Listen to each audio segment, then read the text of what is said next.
Well, tonight, a closer look at something seldom used, but it's getting attention from lawmakers in Montana and Wyoming. The controversial issue of the death penalty. As one state looks to reinstate, the other looks to abolish the act. Well, last week, the Montana House passed House Bill 244. It would put Montana back on track to resume executions. Now, that bill, sponsored by Billings Republican Representative Dennis Lenz, changes language in state law concerning the drugs used in lethal injection. Now, the bill now goes to the Senate. And this week, another bill that would have abolished the death penalty in Montana was tabled without discussion. Montana's last execution was in 2006. Now, while Montana lawmakers consider the bill that would effectively reinstate the act, another effort is underway to repeal the death penalty in Wyoming. Q2's Russ Riesinger has been looking into that and joins us now with more. Russ. Several groups are involved in the effort to try and repeal the death penalty in Wyoming, and they came pretty close to succeeding 2 years ago, falling just a few votes short. Another bill is expected to be introduced in the coming week, and some of the opposition to capital punishment is coming from those who have been most hurt by violence. It was in 1993. My mother was working at a convenience store here in Green River, Wyoming. 30 years ago now, and she was 24 years old. She was working as an entertainer, singing and dancing in Great Falls. And a random individual came in and kidnapped, took her out to an area where he then raped and strangled her to death. And she'd been in a relationship that had been very stormy. We got a call that she had been shot. And it was a really dark and long, hard time. Sue Dupree and Crystal Martin share a tragic bond of losing a loved one to murder. They're also both members of a group called Wyoming Conservatives concerned about the death penalty. Sue has served as a pastor of churches in both Wyoming and Montana.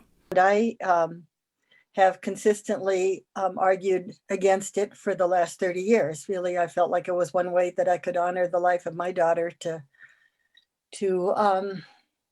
just speak up for life in general.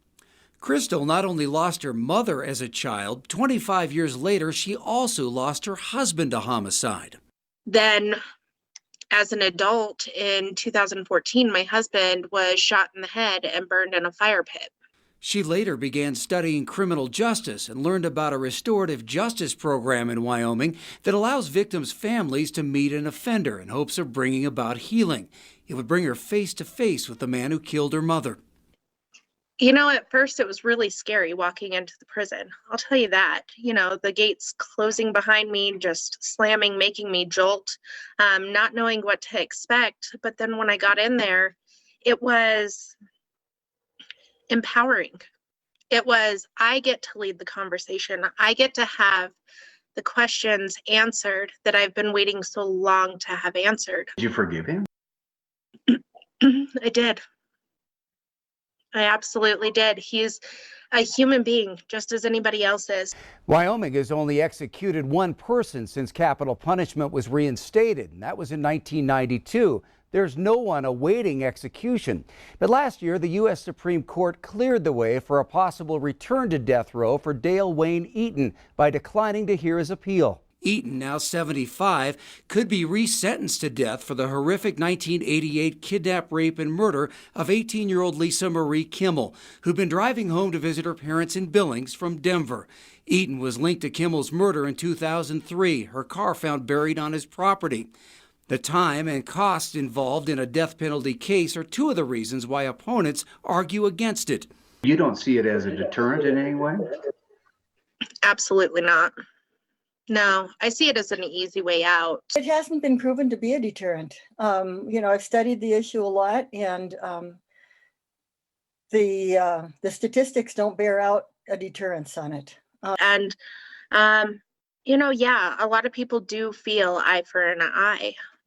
For me, I feel that there's no justification in taking another person's life, no matter the harms that they cause you. Crystal believes the money spent on death penalty cases would be better off going toward victims' families or other efforts to prevent crime. The cost of a death penalty case also got the attention of the state's Republican governor, Mark Gordon, who said last summer that Wyoming may implement a moratorium on the death penalty to save money. In Billings, I'm Russ Riesinger reporting for MTN News. All right, thanks so much, Russ.